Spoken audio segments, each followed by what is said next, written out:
talks to get through in this session.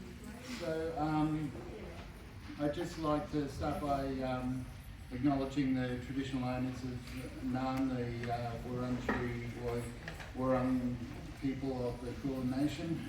We pay our respects to their elders, past, present, and elders of all the First Nations people here today. Our first talk today is Falling Between the Cracks, Culture, History and Water Governance in the Kati-Thanda Lake Eyre Basin. And I'll just hand over to Bron now and she'll introduce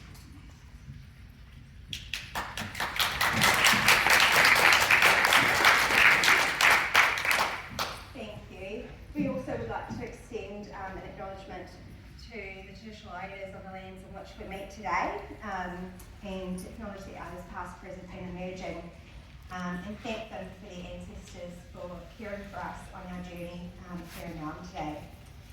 Aro Bronwyn Dodd, Kati-Thanda Arabana Aboriginal.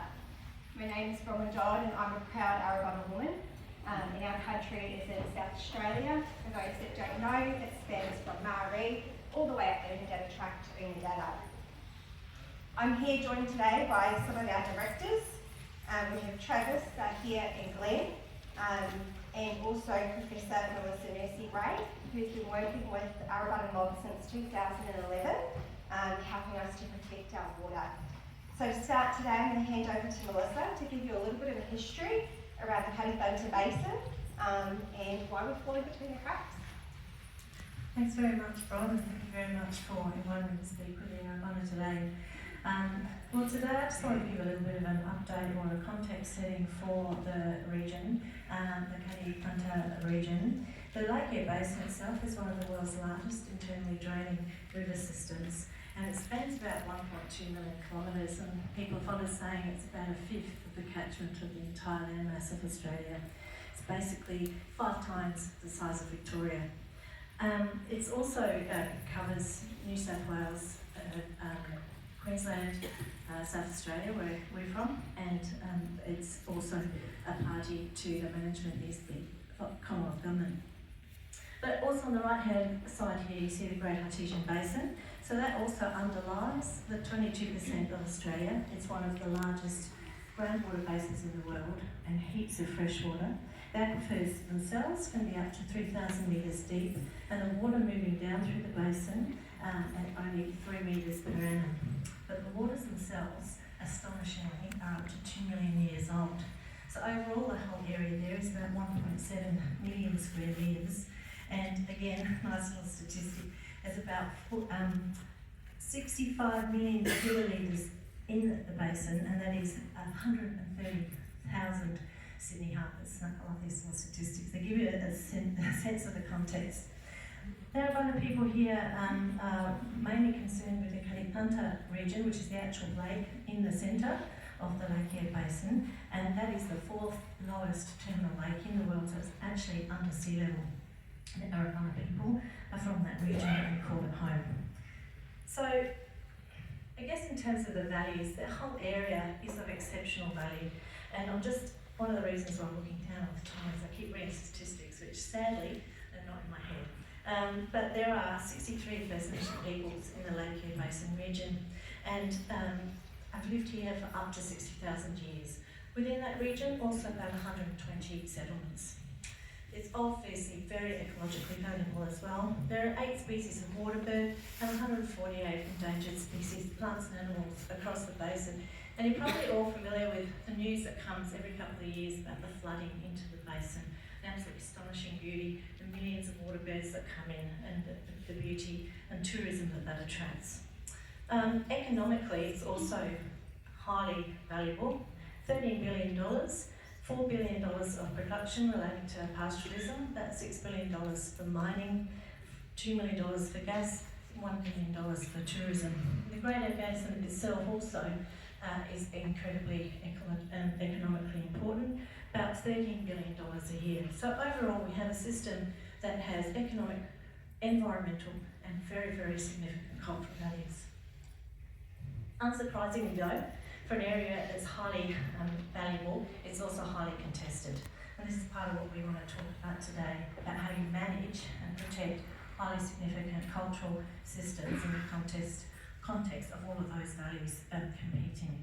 So for example, there's lots of water naturally taken out of the basin, but one of the particular issues that arises is that despite management, in 1982 there was an exemption granted to the Western mining to basically have an additional allocation of water, which today is 45 million gigalitres a day. So it's a significant drain on those water systems, and when you think about it, water that is over 2 million years old. There's also a lot of tourism in the area, so we have about 30,000 times the population of the Lake Eyre Basin coming into the basin every year for tourism. This has its own impact, naturally. And we also have significant issues around feral animals, pigs, camels, rabbits, etc., creating a lot of impost on the ecological systems and the cultural systems there. In the Great Eyre Basin, there's also a lot of issues around water supply in terms of the pressure and the flow that's happening, and particularly things like uncapped bores and a whole lot of management issues around the systems, which mean that there's a lot of water loss, including from natural evaporation. Climate change is like the last cab on the rank of all of those things, amplifying the issues on the basin and in the Great Eyre Basin, trying to maximise how we're going to go about looking at that management. So they're maximising the need for building the need for that management. So in terms of management, we do have a long history, basically from about 2000, where both in the Great Artesian Basin and in the Lake Eyre Basin, there's been a whole series of initiatives driven by the Australian government in partnership with other state governments and its stakeholders. By and large, they both have sort of walked side by side with each other to look at building intergovernmental agreements, partnerships within the state, and things like community advisory groups and stakeholder panels and science advisory panels.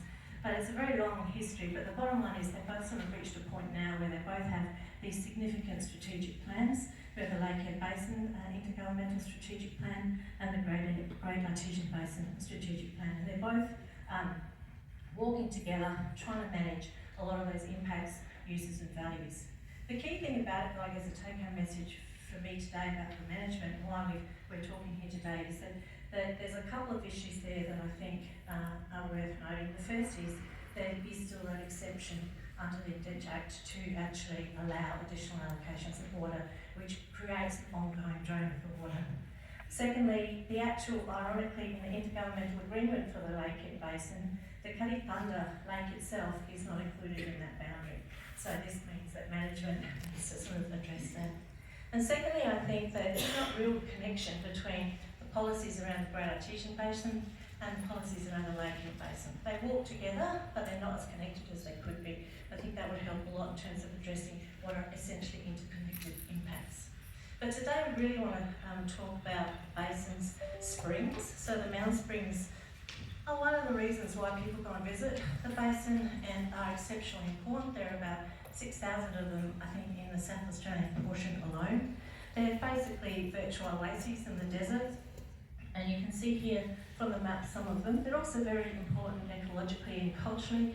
We have here a couple of images of some of the more interesting ones that they can talk about in the springs themselves, but we also have 65 animal species, about 13 plant species, which are incredibly important in those mound springs, particularly things like the greater bilby and the yellow-footed rock wallaby. And the pressure on those springs as a result of the issues around the water is that the pressure on them is reducing, and the springs are becoming more at risk. And so I'm now going to hand over to Bron, who's going to take you through with the other Arabana directors here the reasons why these springs are really important, their cultural significance and other things, because moving forward, one of the issues is trying to look at how we're going to marry all the policies together to work with the traditional owners to build up those mound springs and their protection. Ron? Thank you, Melissa. Yes, so our country is a very large area. It covers over 69,000 square kilometres. At the time of native title determination in 2012, we were the smallest mob to have the largest native title claim successful. Since then, and even before then, our people have been fighting to protect kuka, water, on our country, and our country and everything that lies within it. Water is life for us, and without water, there is nothing. We're very deeply connected to our springs. We have over 6,000 springs across our country. Our country now is a very arid landscape. Used to be an inland ocean in the middle of the outback, but now it's very arid, so water is very precious to us. Our uraraka, our stories, are all connected to our springs right throughout our country. And when those springs die and when they're ill health, so are our people. Our health is impacted. We have deep cultural loss, which I know a lot of you mob in this room will know what that means, but for those that don't, it's very profound. My father will tell you that when he sees damage on our country, part of him is dying, and it's so sad. I can't even put that in words. It makes me emotional even talking about it. Water is so important. My father said, it is like blood in your body. It keeps you alive. You need water in your country to keep it alive. So it's very significant that we really do everything we can to protect and fight for our country and for the water that lies within it. The springs themselves can range in size. They can be as small as a teacup to a large swimming hole. They're very sacred to us. We don't go swimming in any of our springs because of the uraraka that is associated with them. You can see here this picture is a very deliberate picture. We spend a lot of time educating our key stakeholders, taking them out on country and teaching them about the importance of what we've got as custodians to protect and preserve our country and our water. And this is actually two of our stakeholders where we took them out on country and you wouldn't have known that that spring was there, but we were able to show them how to find water and sustain life in the middle of the outback. What we really want to share with everyone today is some of our lived experiences. And this is stuff that we're talking about in our lifetimes now, and in my father's lifetime. On our country, we have had pastoralists and commercial enterprise operating since the 1800s, since colonisation. But what we have seen in our lifetime, and since the inception of Olympic Dam, we've seen the direct physical impacts that have happened to our country and to our water. And that also impacts our animals, our springs, flora, fauna, our hunting grounds. Animals are disappearing because the water is disappearing. And our springs are disappearing at such a rapid rate. One, we don't know how many are gone, and we also don't know how quickly we need to act to protect them. And it's one of the key worries for our mob and our community, and something that we've been tasked with to really fight to protect our springs. The spring that you see up here on the screen is known as the bubbler. And both of these pictures, unfortunately, is a very sick bubbler. It's one of our largest springs. When I was a kid, you guys can probably pick up from my accent, I was brought up in New Zealand. Mum's a Kiwi. My dad did a really good job of bringing us back and grounding us and connecting us to country. He brought us back every couple of years, and he used to take me to visit this spring. So as a young girl, this spring used to be higher than me. It used to come up and bubble and shoot up straight into the air a couple of metres when I was a young girl. When my dad was a young kid, well, even as a ringer in his 20s, working across our country, him and his brother would go and throw sleepers, big railway sleepers, into that spring, and it would shoot up right up into the air. That's the power that our bubbler had. What you can't see is it takes a couple of kilometres from the main road to access that spring, and that spring would shoot that railway sleeper so high that you could see it from the main road. So really an amazing sight. My dad's 70, just to put that in context. So we're not talking hundreds of years ago, we're talking very recent history. For myself, that top photo was taken when we got our native title determination, so 2012. So already such rapid loss of water by 2012. The bottom photo was taken last year. And as you can see, not only is there no bubbles, our spring is covered in algae, and the health of that spring is really suffering.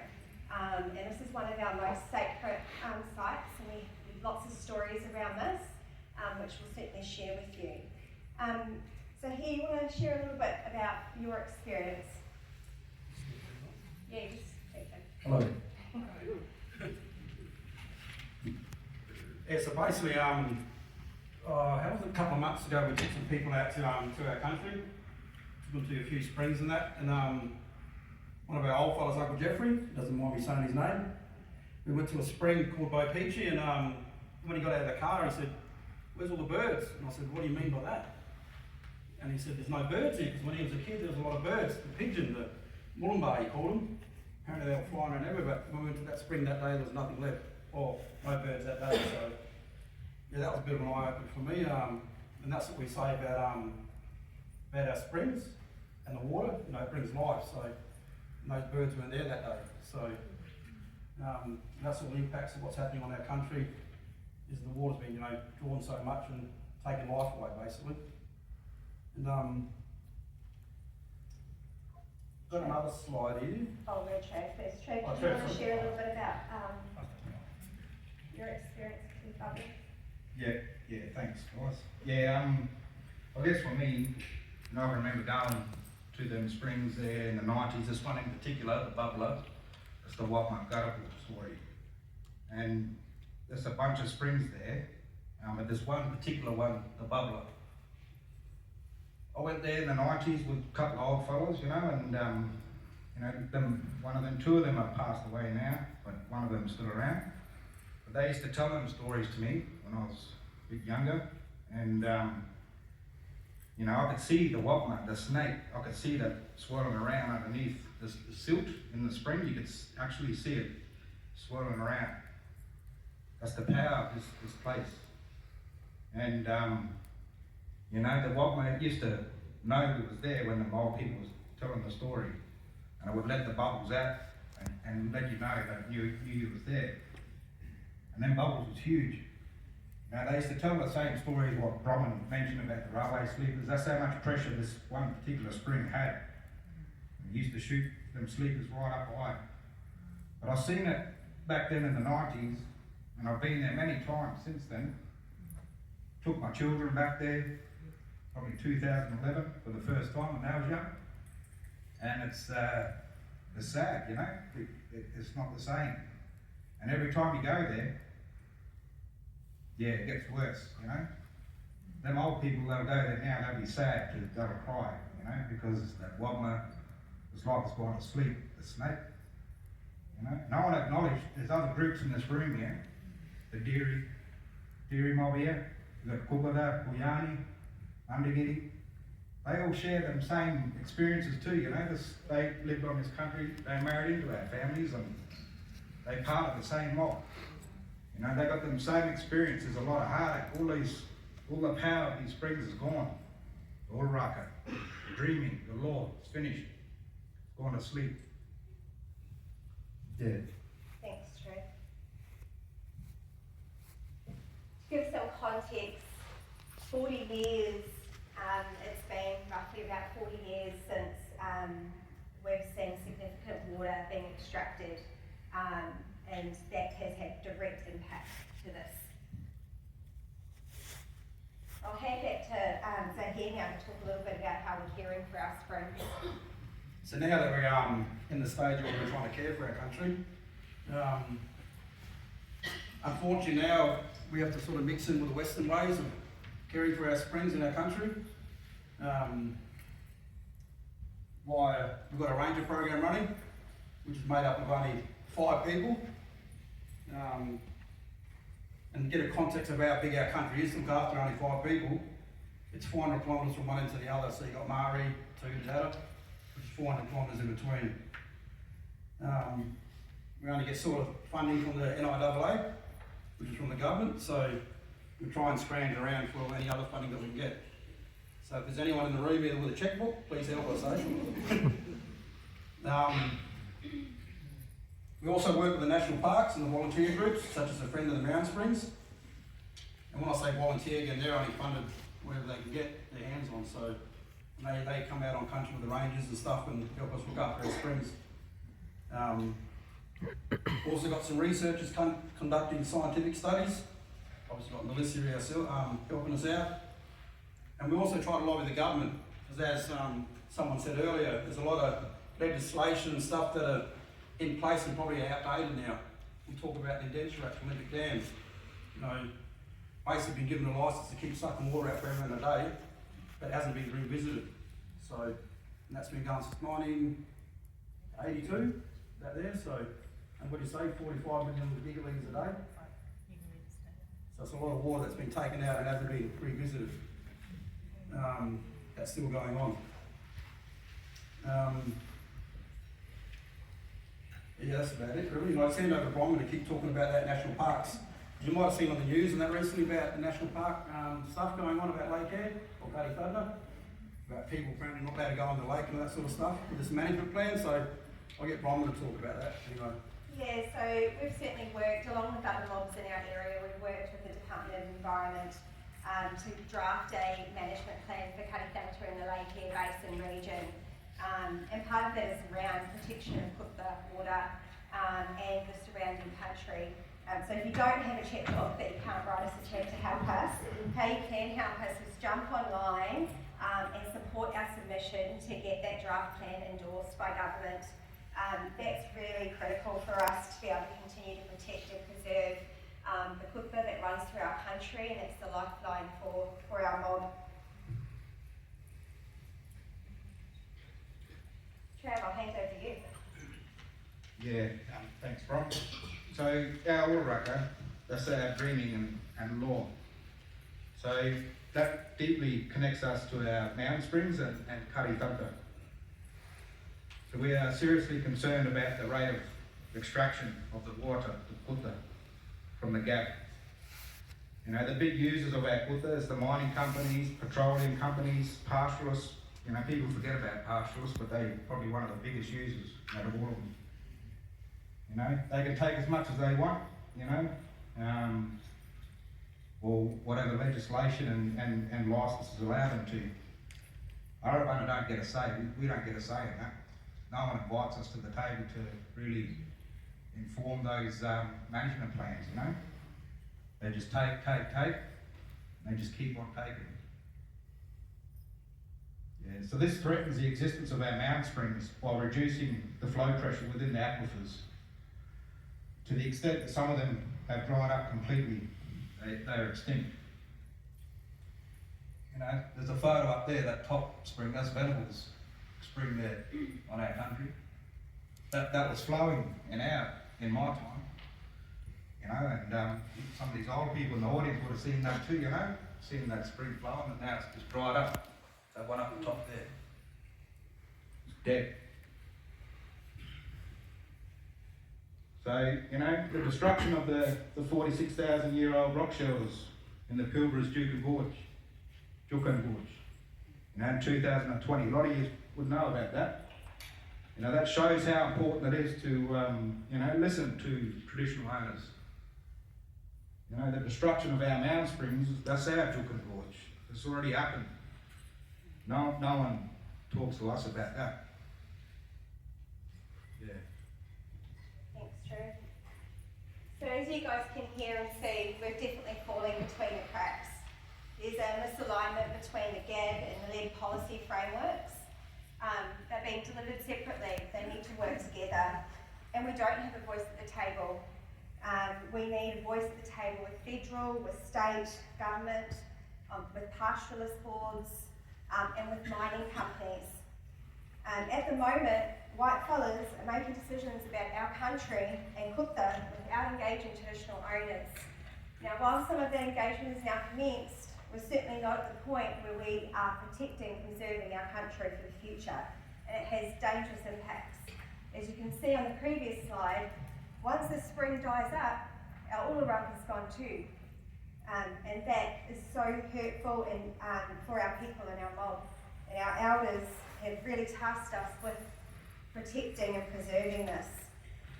And we're all volunteers working, on board, doing things like this. This is all done in our own time to try and protect and preserve our country. Our biggest fear is total extinction of our springs and the impact that will flow into our country. Our hunting grounds, we've already seen a decline in animals. We don't want to see that eradicated. We're working really hard to help our mob get back out on country. And so our elders and our community have really entrusted the board of directors of our corporation to protect our country and our springs. The biggest question is really how. We want to see a change to the Indenture Act. We want a position at the table of decision makers, of people taking water that impact our country. Whether that's a mining company, pastoralists, it doesn't matter. We want to have a seat at that table and we want to guide and work in partnership with these mob. We've got a legacy that our old people have passed to us, and there have been people that have passed away while fighting for our country, and that's the responsibility that we now have to wear on our shoulders. We do ask that if you guys are interested in being on time, so if you're interested in more information or if you'd like to help us protect and preserve our springs and our country, please do reach out to us via our website or socials. And definitely encourage everyone to jump online to the Department of Environment and endorse our submission for the draft management plan for Kati-Thanda. Thank you.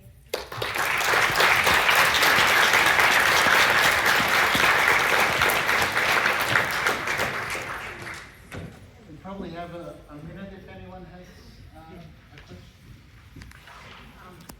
My name's Dave Bennett. I'm from the Indigenous, so we should be doing that. My name's David Penrith. I'm from the Larrakia Nation up in the Northern Territory. First of all, I want to acknowledge the traditional owners of this land and to all First Nations people here today. In August, we're hosting a summit or a conference up in Naarm,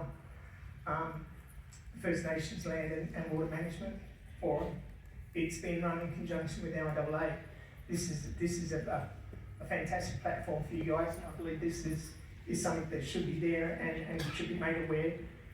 We're going to have rangers from all over the nation, and I'm sure that they would definitely jump on and support you guys. I think we are going to. Yeah. We are. With that, I'd love to touch base with you. Yeah, awesome.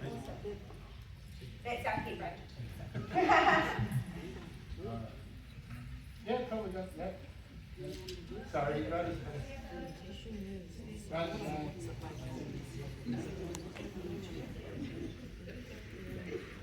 Hi, thank you, Martin from Central Land Council. Just one of the tools you would have is monitoring that groundwater level, monitoring the extraction. Can you just give us a bit of information about that? Yeah, certainly. So we do work with a key stakeholder that does extract water for their operations, their mining operations, and we work very closely with them around monitoring activities. And so there is legislated monitoring that must happen and that they must do on a quarterly basis. And we seek to actually take that over from that company and take control as traditional owners so that we are completing that monitoring and that we've got, we're able then to put actions and plans in place and lobby more effectively over that. So we do regularly monitor not just the level of the water, but also the pressure, because the pressure is really what's causing the impact to our springs as the pressure reduces. And probably the biggest thing for that too is independency. Yeah. Like, obviously she said we're working with a partner to do that, but independent reports from independent sources rather than, say, a mining company provides that, say, the water's good, but we know it's not. Yeah. Yeah, so that's the biggest issue, I just want to add to that too, like water modelling from whether it's independent or from a stakeholder, it can always be manipulated, and the data will show that, and we've been shown plenty of data, it'll show that they're not even having an impact on our springs, but you can tell by the photos and when you're there physically, that's what we go by, But all the other stuff can be manipulated, so that's a very complex sort of question and situation that we've got to try and get better at that. And the biggest thing we've got people still living today, on my uncle down the back there, they're still living and seen the change. And like we're talking, we've seen the change. So I don't know how bad you can get any of that, so. Well, that was my actual follow-up would be, are you monitoring on the sites themselves? Obviously you have that long-term memory of these places. How's that informing your current monitoring program? Have you got innovative ways, apart from that long memory? You spoke earlier about where all the birds gone. Wouldn't that be a monitoring tool, things like that you could actually use? Yeah. Yes, you do. Those are things that we are recording and have started to record now, working with our old ones, taken back on country. It's extremely hard, it's very painful for our elders. We took them back out on country, got to some locations and they couldn't physically get out of the car because it's just devastating. Yeah. So Donna Kennedy, proud dairy woman. So I just want to say, look, I work in the Aboriginal Water Program in New South Wales, and if I can say something to you fellas, it's about your voice. You've got to use your voice.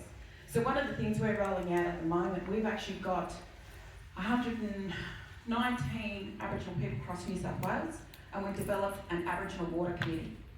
So with this water committee that we've got is the voice, and it's also working directly with government about making change. Because you're right, you've got to make that change in legislation, you've got to make that change, and you've got to incorporate your cultural values within your water stuff. And one of the hardest things and the challenges of the Artesian Basin. So a lot of the mob are going on about that now. How do we push that legislation and change in government around that Artesian Basin? Because they say you don't have allocations right. Well, that's, excuse the French, bullshit. We do. As Aboriginal people, we do. So our water committees being a strong voice in New South Wales, I'd love to see that happen in South Australia, because the one tool that we've got, and we forget, is we've got each other. And you have to stand together. And I'm sorry, I'm really passionate about this. Me too, but we do. And the voice is about actually working together, standing together to make those legislation change within government. So if there's one tool I can give you, please come and talk to us. Get all the other nations in South Australia to talk and start moving it, because that's the only way you're going to get change. New South Wales is doing it, and what we've done, we've rolled out different programs around nation by nation. Now we're at the stage, the voice is happening within New South Wales. So I just wanted to share that because I'm really passionate what you're saying. Thank you. I think that's a perfect place for we've got to get the other people coming through. So thank you very much.